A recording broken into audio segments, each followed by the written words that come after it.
বিশাল রাজপ্রাসাদ দেখবে, হাজার হাজার প্রহরী দেখবে, কিন্তু সে দেখল মুসলিম সাম্রাজ্যের খলিফা হযরত ওমর রাদিয়াল্লাহু তাআলা আনহু সাধারণ পোশাকে একটি গাছের নিচে মাটিতে শুয়ে বিশ্রাম নিচ্ছেন।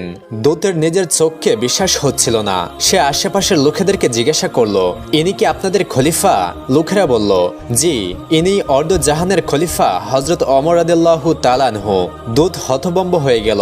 সে খলিফার সামনে গিয়ে বলল, হে খলিফা, আপনি ভয় পান না? আপনার আশেপাশে কোনো প্রহরী নেই, এভাবে গাছের নিচে শুয়ে আছেন।